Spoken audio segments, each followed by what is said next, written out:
Ciao a tutti and welcome to Venice Talks, a podcast series about Venice in Italy. My name is Monica Cesarato and I am a Venetian food and travel blogger. I'm going to put my insider knowledge at your disposal to help you discover Venice at 360 degrees. Each week, I will be chatting to the people who really matter, the Venetian. So follow me on the discovery of its artisans, writers, fashion designers, artists, glassmakers, bloggers, and much, much more. Come to visit Venice the right and sustainable way. You can find me on my blog www.monicacesarato.com and also on all social media. Enjoy the episode. Welcome back to Venice Talks, episode number 38. Welcome back to Venice Talks. And my special guest today is myself. Yes, everybody.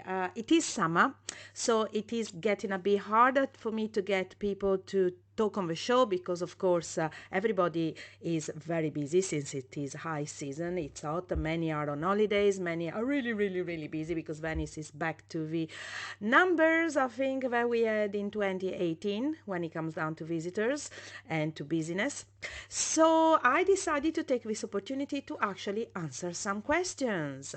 Well, first of all, I just want to thank everybody that's been listening, and I know you think I'm gonna be crazy, but I just want to quickly list all of the countries that are listening to my podcast because it makes me so proud, so happy. So I'm gonna take like literally 5 seconds to say them all. I'll tell them very quickly, and I want to thank everybody that is listening from Argentina, Australia, Austria, Bangladesh, Belarus, Belgium, Bermuda, Brazil, Bulgaria, Canada, Chile, Costa Rica, Cyprus, Czech Republic, Denmark, Finland, France, Germany, Iceland, India, Ireland, Israel, Italy, Japan, Jersey, Kuwait, Latvia, Lithuania, Luxembourg, Malta, Mexico, Montenegro, Morocco, the Netherlands, New Zealand, Nigeria, Norway, Paraguay, Philippines, Poland,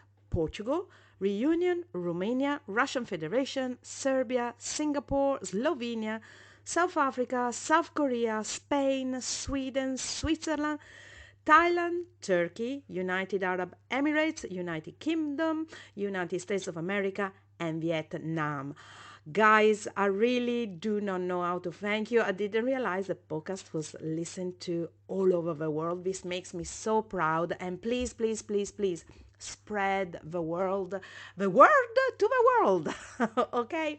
So, the other day I've asked a few for you to actually ask me questions, so if I can, if I said if I will be able to answer, because of course I'm not an encyclopedia, and I don't know it all. I know some things about Venice, but I did a little bit of research. So I was expecting more on let's say basic practical kind of questions. Instead, I got to say you all went very, very philosophical and very, how can I say, inspirational for me.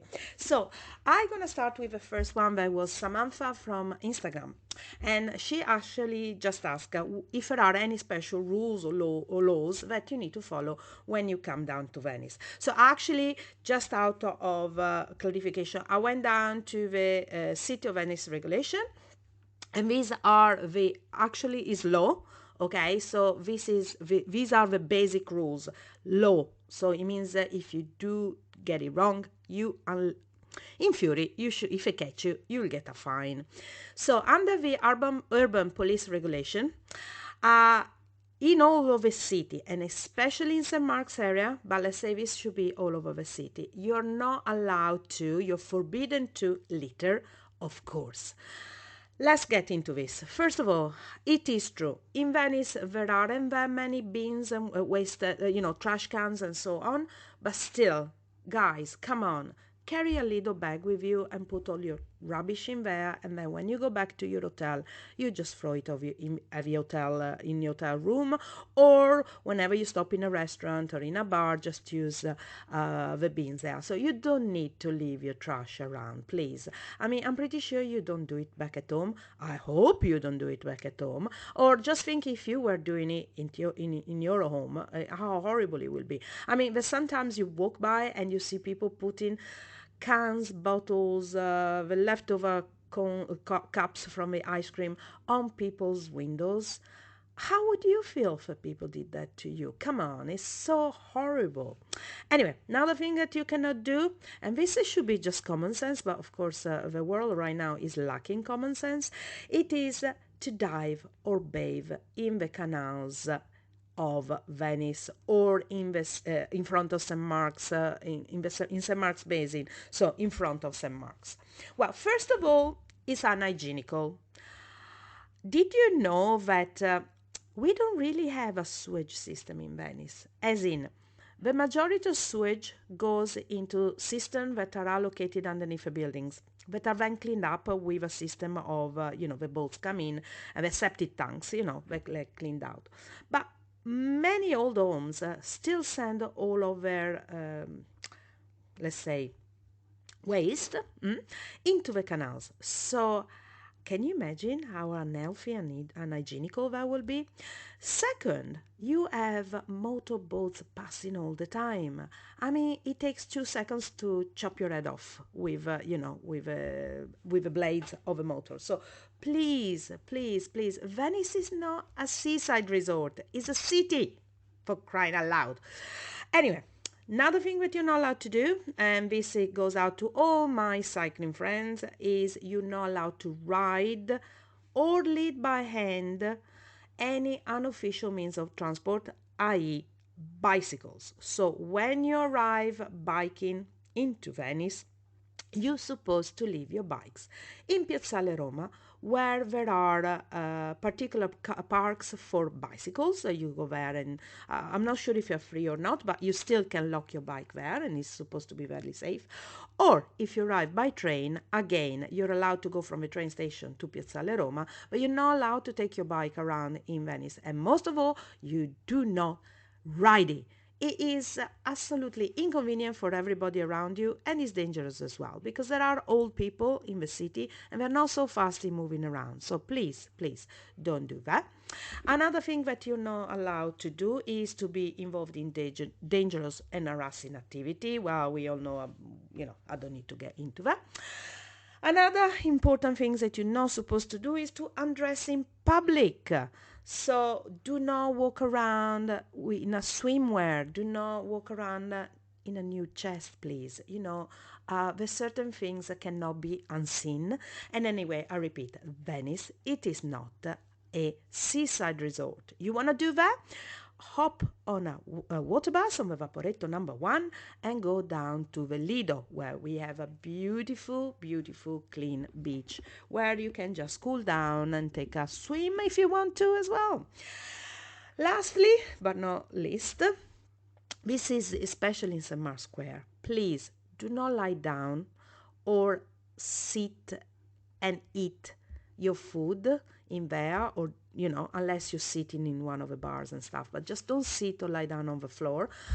First, it's horrible to be seen, and second, have you noticed that in Venice we do have seagulls and pigeons? Well, they will attack you for the food, and it is not a picnic area, so please don't do that. Thank you so much. Anyway, on to the next questions. Very interesting question from Jessie on Instagram. How deep are the canals in Venice? Well, most of the canals are between 1.5 to 2 meters, according also to the tide. So they're not that, I'll drown because I'm 1.5 meters, so that's 5 foot. I'll definitely drown, and 2 meters is about 6 feet. I'll probably get in and drown anyway, because I'm not a very great swimmer, but I wouldn't go into the canal in the first place. But let's say if I fall in it, the majority of you probably can just stand up and like have a swimming pool, no problem whatsoever. The Canal Grande instead is another matter of fact. That is at least 5 meters, so you should please, please, please, please be careful. And the biggest one is a Canale della Giudecca, the Giudecca Canal, that goes up to between 12 to 17 meters. Right, remember that these are indicative meters, because of course it all depends on the water level, on the the high tide, but it can go up to 1 meter and more in some areas. Okay, during the period of high tides, that we called acqua alta, that used to be happen often before the Mose barrier was built. Much depends. Some parts of a city can go underwater at a certain level, and it depends. Depending on the condition on the moon, the acqua alta comes due to certain winds coming in, if it is the moon, the full moon, if it is, heavy rains, not in Venice itself, but coming from the rivers, so the rivers are bringing in a much percentage of water and so on. But Venice hasn't gone under heavy acqua alta for a while now, thanks to the implementation of the Mose barriers. So, how are the canals maintained? Well, it is not an easy thing to do. It takes a lot of effort and resources. There are several ways that you can keep the canals in a good condition. Generally, the canals are cleaned. Well, they've been cleaned, the canals, for since Venice was built. So this is something that has been ingrained into the system of a city for centuries. But right now is a combination of mechanical dredging and the removal of debris manually. So what we usually do is they close both ends of the canals, okay, and over a period of certain days, they clear the debris away, and then they let the water flow in again. And they have to do this regularly, because it's very important for the navigation and the prevention of flooding. Because of course, if the debris keep rising, then it means that the boats cannot go under the bridges. Of course, okay. Now also, the walls over time, the walls of the canals can become damaged, and they weaken by the erosion and by the wave action. And like for example, we got to be very careful with the speed of the boats and the frequency of boats, because the what we call the moto ondoso, the continuous up and goings of the waves, can erode the size of the canals, and then can create very big problems. The city enforces speed limits and regulates a number of size of the boats that are allowed by the canals, but it's still a big problem. Now, let's talk about something completely different. So, somebody's asking me when my book will be translated in English. Well, I got good news for you. The Andar per Bacari, my Cicchetti book, will be. Oh, and this question was done by Kate Jewel4545 on Instagram. So, Beta, thank you very much for it. So, Andar per Bacari will actually be translated and published in August this year, so 2023, so in less than a month. Which I'm very proud of. Plus, I have big news for you. There is a new book coming out that should be out in July, and it is Andar per Isole.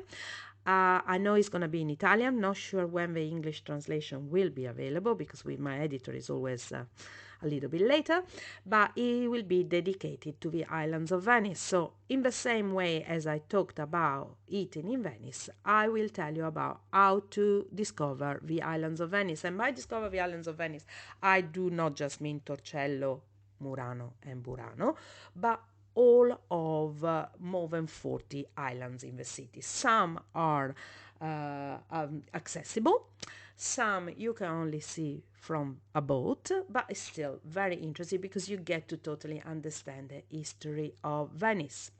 Now, this was a very interesting question from Teresa Temple on Facebook. Are there any bookable activities for visitors that support the environment, such as picking litter from the lagoon, etc.? And thanks for this great podcast. Well, thank you, Teresa, for listening, and thank you, everybody else, for listening. You can see I don't like talking by myself. I so much more prefer talking to somebody. But anyway, What can you do in Venice to support the environment? Well, there is, first of all, a very good company that is called Venice Calls, and it is a volunteer company. So they are obviously based in Venice, and they try to work with locals into, creating, let's say, how can I say, practical experiences. Okay, so you can help and at the same time help, you can go help and at the same time be really practical on this. So for example, sorry, I'm getting confused, let me explain it to you. They have at the moment something called Venice Calls for Plastic Revolution. So the idea was to create a workshop where they collect all of the plastics that they gather from the cleaning of the beaches, of the canals of Venice, and then they recycle them and reconvert them in new objects, and then they're gonna display them for everybody to see around the city of Venice. Now, these cleanups usually are events that happen every so often. They don't have at the moment like a fixed program for it, okay? But you can follow them, and every so often they come up and they tell you when they have this how can I say, these events. They clean up, for example, the area of Sant'Alvise, Murano, Piazzale Roma, the beaches of Lido and Pellestrina. They go and clean the canals and also the Barene, that is the what do you call it, the marshlands of the lagoon of Venice. So just follow them. I'm pretty sure, let me have a look, I'm pretty sure you can find them also on Facebook as well as their website. Yes, they are. Okay, and I'm pretty sure that if you follow their their Facebook, you can start to see they post the events when they happen. And as I can see now, just a few days ago, they posted the fact that they are opening the doors of their workshop, of the recycling workshop. Okay, they're open every day. Sorry, they're opening on the 18th of June, so that was actually a few days ago, and they have it at let me see where it is, let me see what it is. In the chiostro dell'ex convento dei Santi Cosma e Damiano, but you can see this on their website. Okay, and you can help them with a fundraising. They got fundraising at Sostieni Venice Call. It's a crowdfunding. You'll find everything on their website. But I think it's very good because I think it's something that was born in the wake of the actual COVID. Okay, and it's a great way to have them. But there you will be able to see all of the events day by day, whatever they organize them. Okay. Next question. Okay, now this was a bit hard. Okay, this is from Donald Dangleason that I hope to see soon for a drink somewhere in Venice, since him and his wife live in Venice. This was on Facebook, and he's asked me your honest opinion from all you know about Venice and how much you love Venice. Yes, I do. Thank you very much. Where do you see the city 10 to 15 years from now? What do you think it will be like? Right, I wish you asked me this about 15 years ago, because 15 years ago, I would have been able to tell you we would be where we are now. COVID, of course, taking away the COVID part, but in the situation. Okay, so I'm a very optimistic person, so I'll try to be positive about it. But I don't see Venice being in a very good position if we continue on the road that we are now with the current authority, just concentrating on making money out of the city rather than really preserving the city. At the moment, the city is split in two. Personally, I see this. One part that is very materialistic and is trying to make as much money out of events and of a tourist and on tax and so on. And another part that is a cultural part that is really investing in spreading a lot of new cultural events, a lot of art, so many galleries, art exhibitions, fashion show, you name it, helping try to how can I say, put a spotlight on the artisans and on artists and so on. The problem is that I don't see these two things getting together, as in, or the cultural part is trying to do their part, but the materialistic part, that is the city, is always trying to take advantage of this. So, and apart from this, I don't really see, apart from local, private, or non-profit organization, and there's many of these, but unfortunately they are not helped. Okay, I don't see the will from the city to really change the course of what's happening in Venice, as in losing its inhabitants 1,000 per year, so we are already on 49,000 at the moment. uh, uh, there is no will to help and get with a housing problem, even though so many associations draw the attention of this and they talk about it, but the city is not really doing anything. There is no will whatsoever to educate the people, the people that come to Venice to do more. I'm just a little drop in an ocean with my podcast, but this shouldn't be done just by me. This should be done by all of the city, because come on, we all know education is the basis of changing people. If you do, the only way we can change mass tourism is by educating people. If we, and I've been saying this all over and over on my podcast, I've been saying this all over on my blogs, and whoever done my tours, they know I've been saying this all the time. We need to teach people. There is so much to do in Venice. It's not just Venice, in every single city in the world.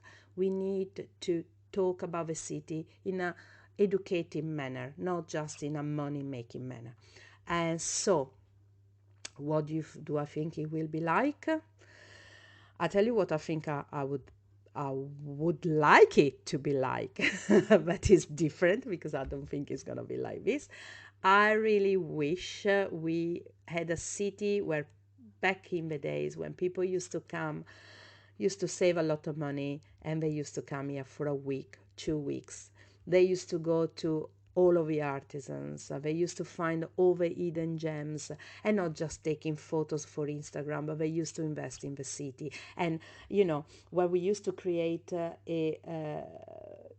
a group of people that wanted to come back over and over and over. Don't get me wrong, they're still out there. There's plenty of you guys that, most of you are the people that listen to this podcast, that come back over and over.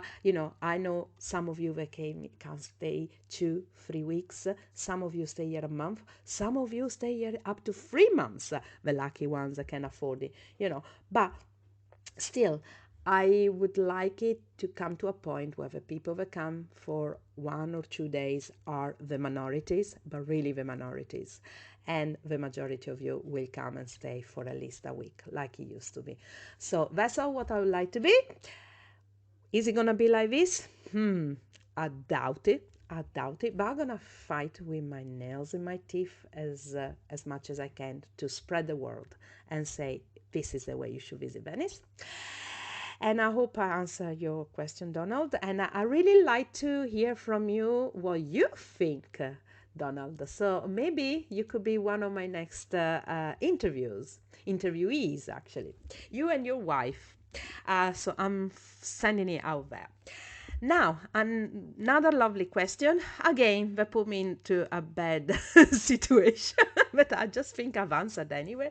And it's from my dear friend Laurie Morrison. That, by the way, thank you so much still for my red boots that I cannot wait for winter to come along and to be able to wear. So Laurie's asked me, I know Venice relies upon tourism, but tourism is also a threat to the city and the lagoon. How is Venice protecting itself into the future? Who has control jurisdiction? Well, as I was saying, unfortunately, the control and the jurisdiction of this is in the hands of the mayor and the city of Venice, that so far is doing bugger all as in terms of controlling the tourism as you're supposed to. So instead of taking inspiration from other cities and limiting maybe Airbnbs, to implement a system by which, we'll have a different type of tourism coming here rather than what we call a Mordi and Fuji. So, just a Kleenex kind of tourism, use it and throw it kind of tourism. He they don't do nothing really. They just happen to collect, he is just concentrating on charging more, because at the end of the day, Venice is a money making machine and is an entrepreneur. All of these city people are entrepreneurs, so that's all they see. So, yes, don't be fooled. Personally, I think don't be fooled by all the medias that you see around promoting the city. Every single time there is an event, trust me, there is money behind it. That's the only reason why the city is supporting it. For example, the big concerts that are happening now, all the big events like when they rented the Doge's Palace to, the various fashion designers, it's all about making money. Is the money then being used to for the goods of the city? Oh, I'm pretty sure in part it is. A lot of other is not. Not sure where it goes to. Don't really want to know because that's too political. All I know is that we could do much more in Venice. We could create a beautiful network between all the associations, and instead, they always try to keep everybody apart. So that's a bit sad. Now, what other questions could I've answered? Let's have a look. These are actually just people that just send me questions like that with no names or something. So, how do you usually move around Venice? Walking, generally, but since it's a city that has many islands, you sometimes have to use a water bus. Now, many Venetians go by boat, but not every Venetian owns a boat because, to be honest with you, the majority of my Venetian friends do not actually have a boat. As I say, you can use a water bus like everybody else, or well, most of Venetians do. They walk everywhere because Venice is actually not that big. So literally, you can cross it from Piazzale Roma to the end, like Castello, right to the edge of it. It'll take you about an hour and a half walking, so it's not so bad.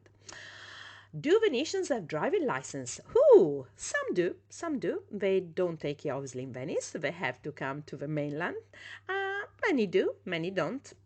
Like most of the people. No, everybody has a driving license in the in dry land, so it's the same thing. How old is Venice? Well, let's say very old. Is one of the oldest republic in the city, so about 1600 years old, if not more. You know, pretty old. Why is Venice built on water? Oh, well, it's built on water because, it's a long story. Gosh, we need to get this an historian to talk about this. I will need to go and find an historian to answer this question. So let's leave it for the next podcast because it's way too long and I don't have time. No, not enough time to answer you this. Can you swim in the Venice canals? No, I told you before, you cannot. It is prohibited, so please, please, please spread the word.